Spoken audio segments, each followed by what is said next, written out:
చెరపకురా చెడేవు అంటారు.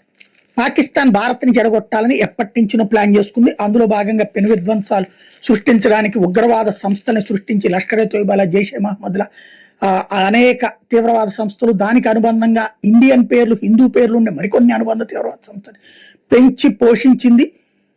యుద్ధాలు చేస్తూ ఉంటుంది పరోక్షంగా. ప్రత్యక్ష యుద్ధంలోనైతే ఓడిపోతూ ఉంటుంది. సరే, అది మనకు ఒక తలనొప్పి. అదే పాకిస్తాన్కి ఇప్పుడు పెద్ద సమస్య ఎక్కడ పడింది? తెహరీక్ తాలిబాన్ పాకిస్తాన్ వాళ్ళు ఒకవైపు డ్యూరాండ్ రేకపోవడం, ఒక పక్కన గిల్గిట్ బల్టిస్తాన్లో ఒక తిరుగుబాటు, ఇంకోవైపున బెలూచులు ఒకవైపు. ఇవన్నీ కాకుండా ఇప్పుడు లోకల్గా షియాలు ఎదురు తిరిగినటువంటి ఉద్యమం. అదంతా ఒక ఎత్తు అనుకుంటే ఆఫ్ఘనిస్తాన్ సైన్యం వచ్చి నూర్ అహ్మద్ ఖాన్ ఎయిర్ బేస్ని కూడా ధ్వంసం చేసినటువంటి సందర్భం. వీటన్నిటికీ తోడు ఇప్పుడు రాబోయే రోజులు ఇజ్రాయెల్ రూపంలో పెను ప్రమాదం. అణుబాంబులు ఇస్లామిక్ దేశాల్లో ఉండటానికి వీల్లేదు.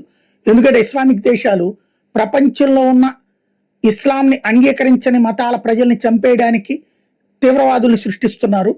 వాళ్ళ చేతుల్లో అణుబాంబులు పడతాయి, ఈ దేశాల్లో ఉంటాయి. ఇరాన్ మీద దాడి కూడా అదే కారణం. నెక్స్ట్ ఉన్నది ఇప్పుడు ఇరానోడు తయారు చేస్తానని ప్రిపేర్ అయ్యాడు. పాకిస్తాన్ దగ్గర ఆల్రెడీ ఉంది. ఆల్రెడీ ఇజ్రాయెల్ ఎంతమందో చెప్పింది, ఇరాన్ తర్వాత మా టార్గెట్లలో టర్కీ, పాకిస్తాన్ ఉంటాయని చెప్పేసి. కాబట్టి ఇప్పుడు అసలు భయం పాకిస్తాన్కి.